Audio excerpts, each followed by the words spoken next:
बिस्मिल्लाहिर्रहमानिर्रहीम। अस्सलाम वालेकुम संगत, कहिड़ा हाल ठीक है? चाक चङा भला, उमेद ख़ैर ख़ैरियत सां हूंदा ऐं तव्हांजो हीउ ॾींहुं सुठो गुज़रंदो। ईदनि जा ॾींहं अचनि पिया, उज़ा वग़ैरह कंदा, जानवरनि जो गोश्त ग़रीबनि ताईं ज़रूरु पहुचाईंदा। अॼु जेको मौज़ू आहे उहो गोरखेल जेका स्टेशन आहे दादू डिस्ट्रिक्ट में, उन जी जेका अथॉरिटी आहे उन जे चेयरमैन जी तब्दीलीअ जे लाइ ऐं उन में जेका तरमीम थिए थी उन जो बिल सूबाई असेंबली में सिंध असेंबली में उहो पेश कयो वियो आहे।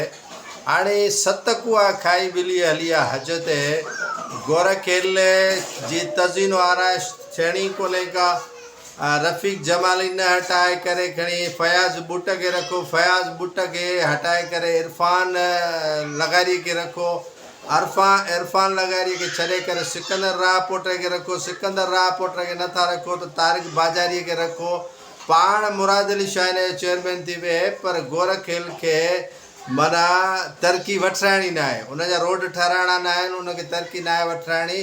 पोइ जेकॾहिं तरक़ी गोरखेल वठंदो त पोइ हीअ जेके मरी आहे या कागा नारायण आहे या जेके इहे सियाहत जा जेके इलाइक़ा आहिनि, तफ़रीह जा जेके इलाइक़ा आहिनि पाकिस्तान जा, त पोइ उहे घुमणु केरु वेंदो?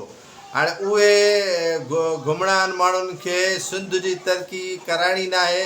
ऐं यकीननि सिंध जी तरक़ीअ में को मुराद अली शाह रुकावट न आहे, पर मुराद अली शाह जा हथ ॿधल अथव। हथ इन करे ॿधल अथसि त हू का बि कमिटमेंट खां ॿाहिरि कमु नथो करे सघे। तरक़ियाती कमु हू तॾहिं कराए सघे थो जॾहिं हुन जा हथ खुलियल हुजनि ऐं हुन जा हथ ॿधियल आहिनि।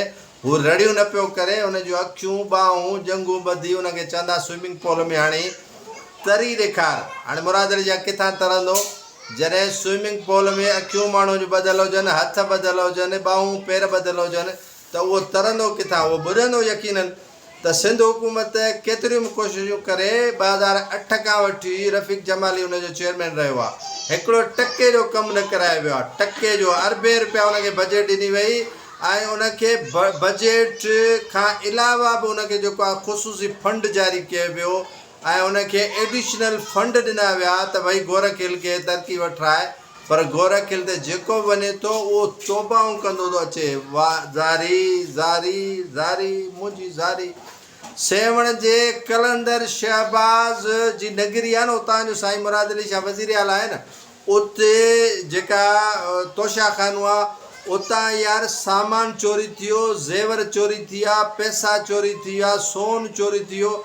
वरी उन खे बाजारी साहिबु सुठी पोज़ीशन ते लॻाए, मुमताज़ जेको चनू हो औकाफ़ खाते सां तालुक़ु हो उन मोतबर जो, उनखे उतां हटाई, उन उतां करप्शन कई।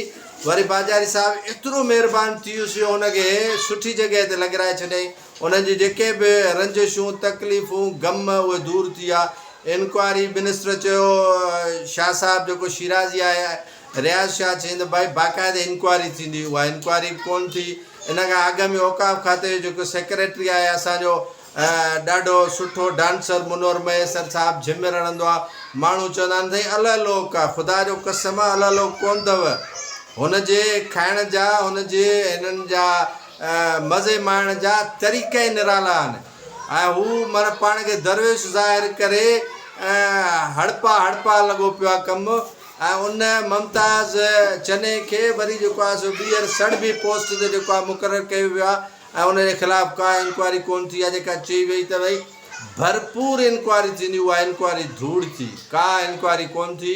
ऐं गोरखेल जो जेको चेयरमैन आहे 7 कुआ खाई, जीअं मूं चयो ॿिली हली आहे हज ते, हाणे था हटाइनि पिया जॾहिं कुझु कोन बचियो आहे। अरबे रुपया विया, कहिड़े मंद में विया, कंहिं खाधा, किथे विया, छा थियो, का उन्हनि शयुनि जी पोइवारी कोन्हे का ऑडिट कोन्हे का, कुझु कोन्हे को।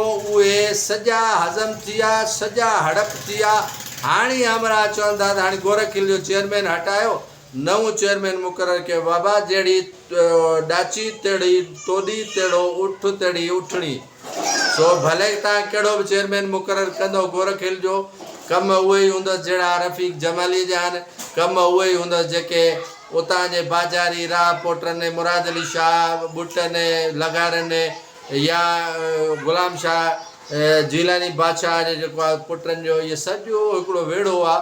उन वेड़े खां ॿाहिरि पीपी कोन्हे का ऐं इन वेड़े खां या करप्शन ॿाहिरि कोन्हे का इन वेड़े खां ॿाहिरि जेको आहे सो कम न आहिनि करणा इन वेड़े खां ॿाहिरि जेको आहे सो माहौल खे सिधो न आहे करिणो सो मुंहिंजा साईं गोर खेल ईअं ई तबाह ऐं बर्बादु थींदी पई ईअं ई माण्हुनि जा मौत पिया थींदा ईअं ई जेको आहे सो माण्हू पिया मरंदा ऐं ईअं ई सिंध हुकूमत पई तब्दीलियूं आणींदी।